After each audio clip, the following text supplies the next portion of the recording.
بسم الله الرحمن الرحيم.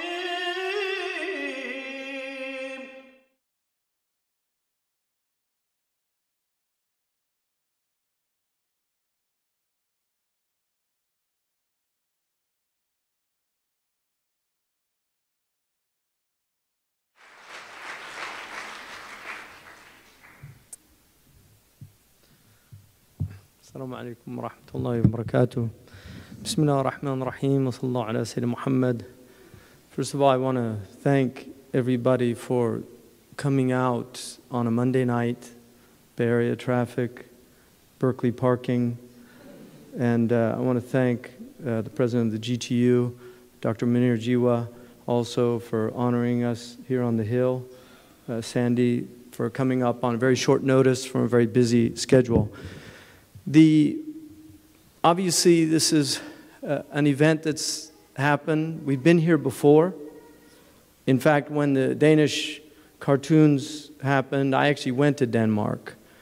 And I met with the Prime Minister's office. I spoke to the Danish people. I actually spoke on Danish television, reminding them that the Arabs love Danish cheese and that it actually harmed their economy. Believe it or not, it harmed their economy, because there was a boycott on Danish cheese, which sells very well in the Arab world. And economics is very important, right? People like good ties with other places because they can make money. In fact, one of the worst things for business is war, unless you're in the business of war. Business people do not like instability. They like stability. These are very destabilizing events that are happening. I want to just look, first of all, at a few ideas, and then we'll get into the conversation. One of them, I spoke here on this lectern a while back before I even knew that we would one day own this building, not even a thought in my head. But I spoke about economic injustice, and I used Dante as a springboard to talk about that. And during that talk, I actually mentioned, and I used the word defend, and I mentioned that because Dante, according to the Inferno, has a character that he calls Mohametto, and Ali, another character. And it's believed that these are meant to portray the Prophet Mohammad and his cousin Ali as schismatics. Anyway, I use the word defend, pointing out to a lot of Christians, most of the people in the audience were Christian, that Dante did not put the Prophet with the false prophets, but with the schismatics.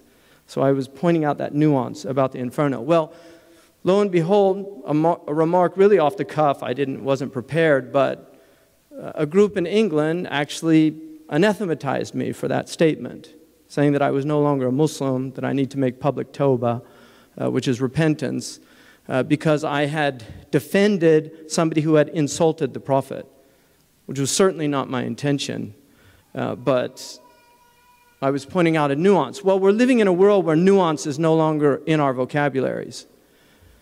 Right? We are in the cartoon world of black and white. It's not even color cartoons. So I want to talk a little bit here about the idea of freedom of speech, because certainly in the West, this is one of our most cherished rights, is the right to freedom of speech. I will guarantee to you, I've been all over the world, literally, I've lived in many different places. Freedom of speech exists all over the world. People speak very freely. In fact, in some places, they speak far more freely about things than they do in the United States. But there are two areas in many places that people are not free to talk about. One of them is religion, and the other is politics. But in the United States of America, freedom of speech means being able to say whatever you want about religion and whatever you want about politics. Generally, this is the idea. And these are hard-earned. People died. There was bloodshed to acquire these rights.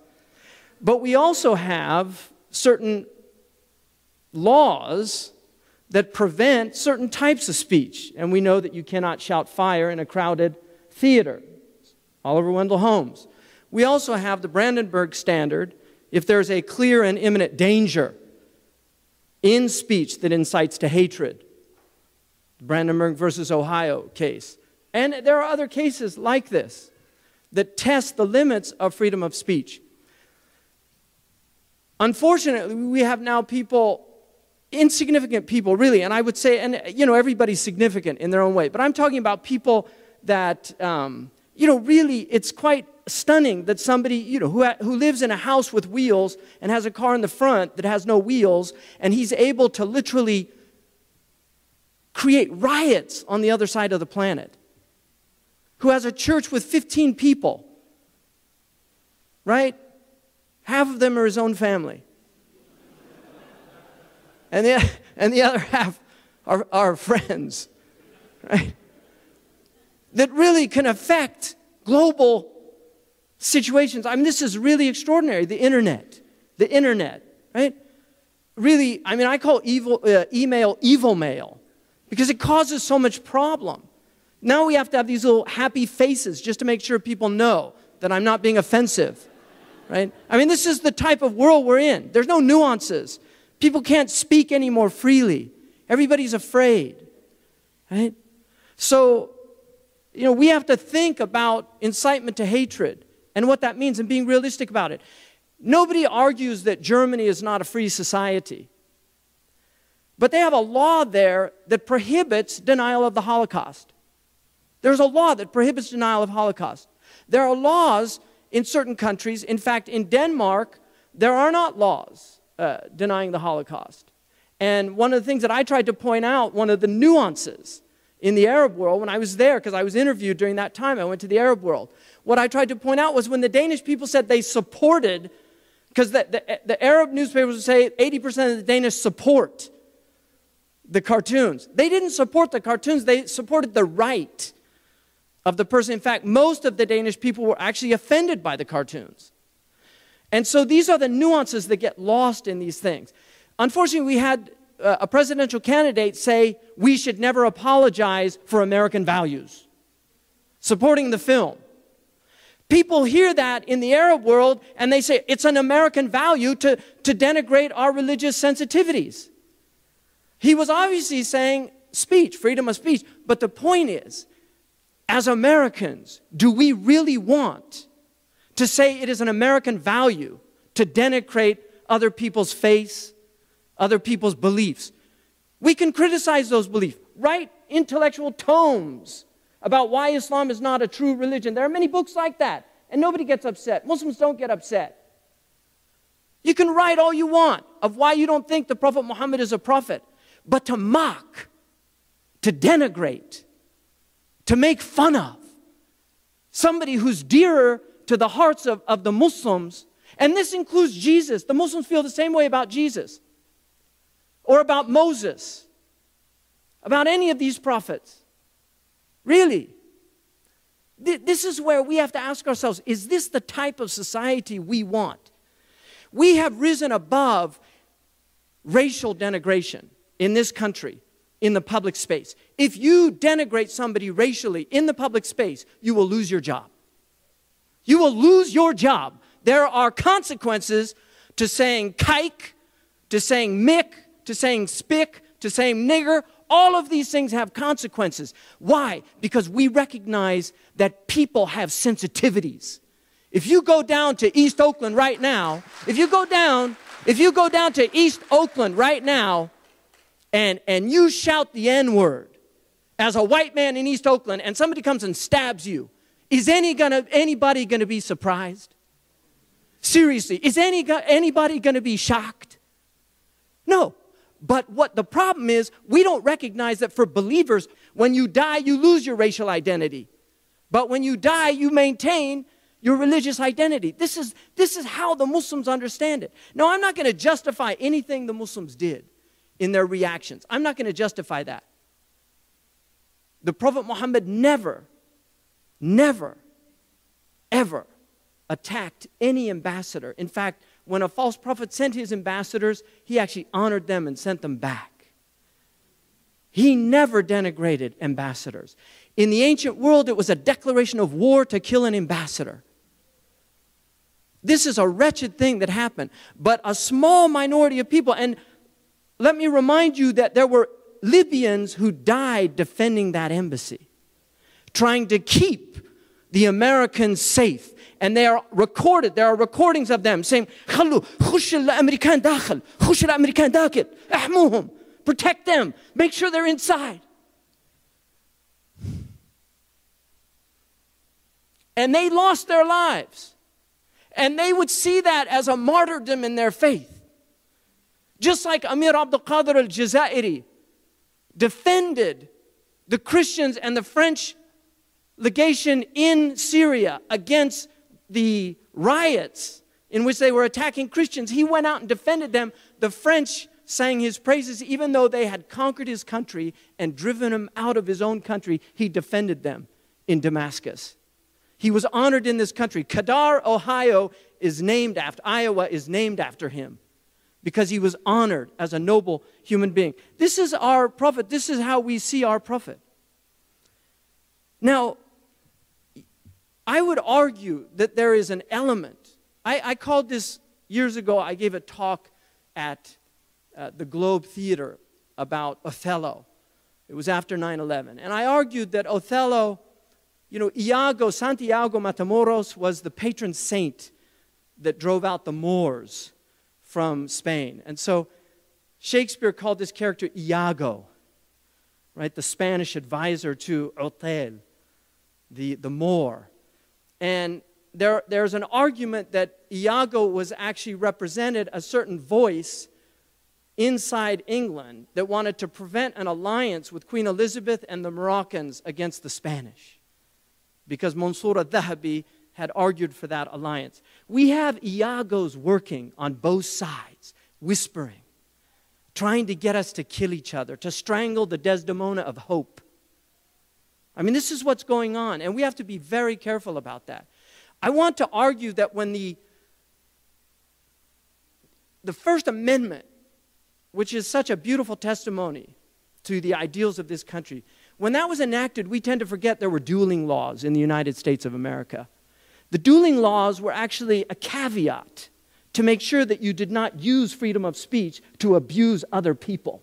You could actually demand satisfaction. We have one of our founding fathers was killed in a duel because his honor was disparaged. Honor is something real. People hold to honor. I'm actually a Kentucky colonel, right? And in Kentucky, if you're sworn in to a state public service, you have to swear that you've never been in a duel, because Kentucky was the last state to outlaw dueling.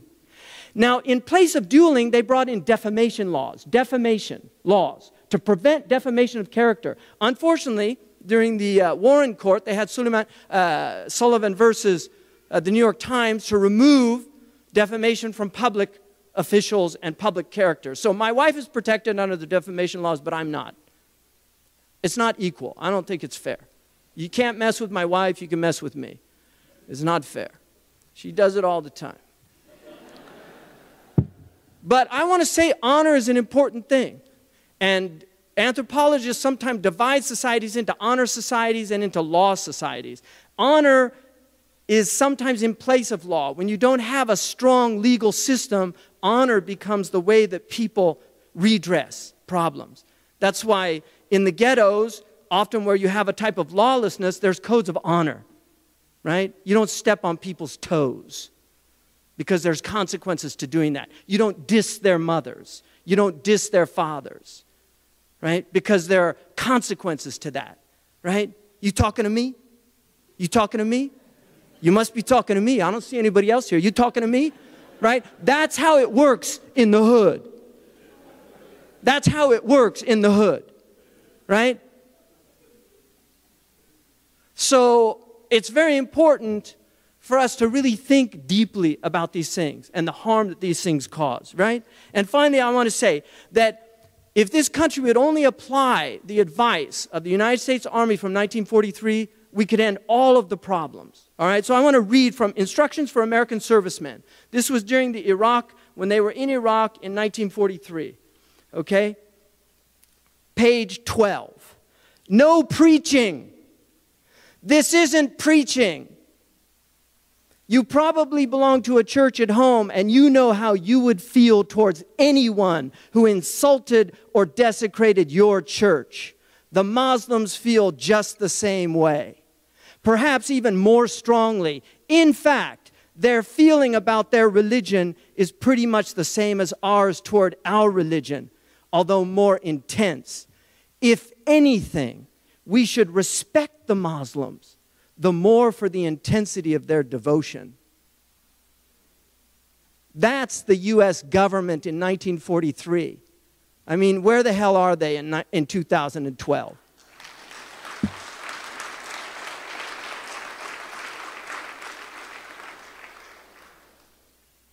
Right? If you should see grown men walking hand in hand, ignore it. They are not queer. Be kind and considerate to servants. Iraqis consider all people equals. Avoid any expression of race prejudice. 1943. Avoid any expression of race prejudice. The people draw very little color line. Yeah. So finally, we're living in the age of mockery. One of my favorite poets, Yeats, wrote a poem about this. Come, let us mock at the great that had such burdens on the mind and toiled so hard and late to leave some monument behind, nor thought of the leveling wind. Come, let us mock at the wise with all those calendars whereon they fixed old aching eyes. They never saw how seasons run and now but gape at the sun. Come, let us mock at the good that fancied goodness might be gay and sick of solitude might proclaim a holiday. Mock mockers after that would not lift a hand maybe to help good, wise, or great to bar that foul storm out, for we traffic in mockery.